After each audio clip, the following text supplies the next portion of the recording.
اعوذ باللہ السمیع العلیم من الشیطان الرجیم من حمزہ ونفخہ ونفثہ۔ سورہ بقرہ کی آیت نمبر 159 اور 160 میں اللہ رب العالمین کا ارشاد گرامی ہے، بے شک جو لوگ کھلے دلائل اور ہدایت کی ان باتوں کو جو ہم نے نازل فرمائی ہے چھپاتے ہیں، باوجود اس کے کہ ہم نے ان کو اپنی کتاب میں واضح طور پر بیان کر دیا ہے، تو ایسے لوگوں پر اللہ بھی لعنت کرتا ہے اور تمام لعنت کرنے والے بھی لعنت کرتے ہیں، مگر جو لوگ توبہ کر لیں، اصلاح کر لیں اور صاف صاف بیان کر دیں تو میں ان کی توبہ قبول کر لیتا ہوں، کیونکہ میں بہت توبہ قبول کرنے والا اور بہت رحم کرنے والا ہوں۔ حق کا چھپانا جرم عظیم ہے، کیونکہ حق کے چھپانے سے گمراہی کو پھلنے پھولنے کا موقع ملتا ہے۔ اللہ تبارک و تعالیٰ کی نافرمانیاں ہوتی ہیں، قوانین الہ کے بجائے خود ساختہ قوانین کا نفاذ ہوتا ہے۔ بھلا یہ باتیں اللہ تبارک و تعالیٰ کیسے گوارا کر سکتا ہے؟ یہی وجہ ہے کہ اللہ تبارک و تعالیٰ ایسے لوگوں پر لعنت کرتا ہے، ان کو اپنی رحمت سے دور کر دیتا ہے، اور تمام لعنت کرنے والے یعنی فرشتے اور انسان ان پر لعنت کرتے ہیں۔ اللہ تبارک و تعالیٰ فرماتا ہے سورہ بقرہ کی آیت نمبر 161 میں، بے شک جن لوگوں نے کفر کیا اور کفر کی حالت میں مر گئے، ایسے لوگوں پر اللہ کی بھی لعنت ہے اور فرشتوں اور تمام انسانوں کی بھی لعنت ہے۔ آیت زیر تفسیر میں لعنت کرنے والوں کی شرحت نہیں تھی کہ وہ کون لوگ ہیں، مندرجہ بالا آیات میں اللہ تبارک و تعالیٰ نے اس کی تفسیر فرما دی ہے کہ یہ لعنت کرنے والے فرشتے اور انسان ہوتے ہیں۔ ایسے لوگوں پر اللہ تبارک و تعالیٰ کی لعنت اور فرشتوں کی لعنت تو کوئی تعجب خیز بات نہیں، لیکن انسانوں کی لعنت ضرور تعجب خیز ہے۔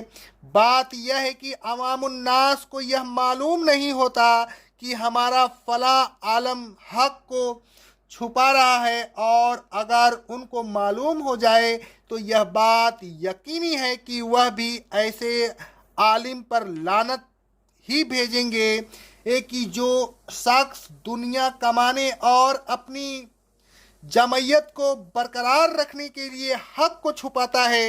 حق کو چھپانا اتنا بڑا جرم ہے کہ کوئی شخص اسے معاف نہیں کرے گا، اس لیے کہ حق پوشی سے عوام الناس گمراہ ہوتی ہے، اور عوام الناس گمراہی کو بھی پسند نہیں کرتے، انہیں دھوکہ دے کر گمراہ کیا جاتا ہے۔ اگر انہیں حق کا یقین ہو جائے تو وہ کبھی ناحق کی پیروی نہ کریں۔ عوام الناس کا قصور ہے تو بس یہ کہ وہ ایسے عالموں کے مقلد بن جاتے ہیں اور ان کی ہر صحیح و غلط کو بے دلیل تسلیم کر لیتے ہیں۔ الغرض علماء حق کو چھپا کر مجرم بنتے ہیں اور عوام الناس تقلید کر کے مجرم بنتی ہے۔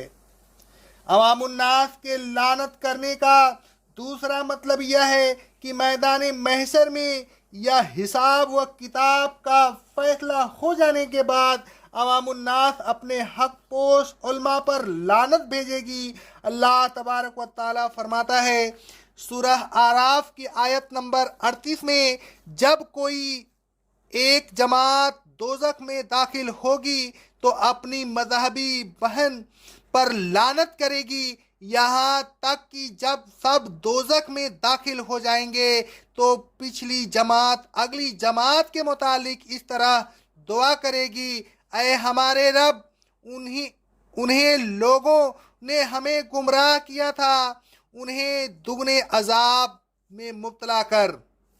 آگے اللہ رب العالمین فرماتا ہے سورہ العنکبوت کی آیت نمبر 25 میں، ابراہیم علیہ السلام نے اپنی قوم سے کہا، پھر قیامت کے دن تم ایک دوسرے کی دوستی سے انکار کرو گے اور ایک دوسرے پر لعنت بھیجو گے۔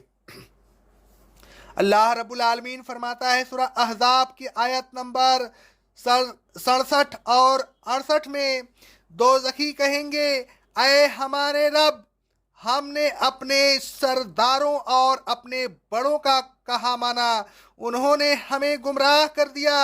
اے ہمارے رب، انہیں دگنا عذاب دے اور ان پر بڑی لعنت کر۔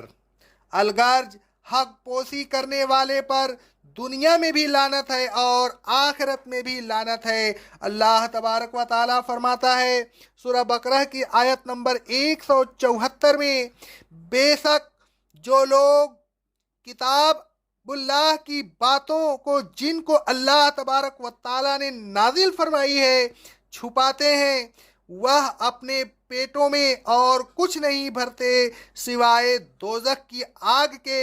اللہ قیامت کے دن نہ ایسے لوگوں سے کلام کرے گا اور نہ انہیں پاک کرے گا، بلکہ ان کے لیے دردناک عذاب ہوگا۔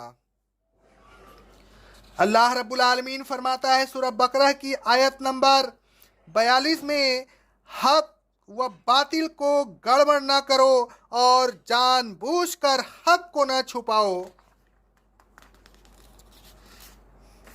کتمان حق یعنی حق پوسی کو ایک بہت بڑا جرم قرار دینے کے بعد اللہ تبارک و تعالیٰ نے پھر اس جرم کا یاد دہانی کیا ہے، بیان فرماتا ہے۔ اللہ تبارک و تعالیٰ نے فرمایا، اِلَّا الَّذِينَ تَابُوا وَأَصْلَحُوا وَبَيَّنُوا، لعنت ہے البتہ وہ لوگ بچ جائیں گے جو توبہ کر لیں اور پھر کبھی حق پوسی کا خیال بھی دل میں نہ لائیں، اور جو کچھ چھپایا تھا اس کو برملا بیان کر دیں اور حق کو ہمیشہ بیان کرتا رہے۔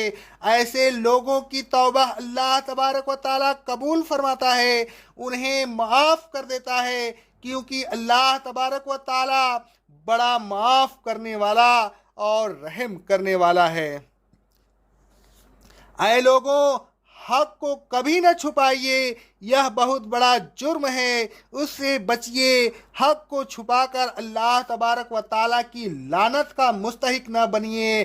اگر پہلے کبھی حق کو چھپایا تھا تو اب اس سے توبہ کیجیے، آئندہ حق کو چھپانے کا خیال بھی دل سے نکال دیجیے، اپنی مکمل اصلاح کر لیجیے، حق کو برملا بیان کرتے رہیے اور جس حق کو چھپایا تھا اسے ظاہر کر دیجیے۔ یہی 3 صورتیں ہیں جن پر بیک وقت عمل کرنے کے بعد ہی معافی کی امید کی جا سکتی ہے۔ اللہ رب العالمین ہم تمام لوگوں کو حق بیان کرنے کی توفیق عطا فرمائے اور اللہ اور اس کے رسول صلی اللہ علیہ وسلم کی پیروی کرنے کی توفیق عطا فرمائے۔ اقول قولی ھذا، استغفر اللہ، استغفر اللہ، استغفر اللہ۔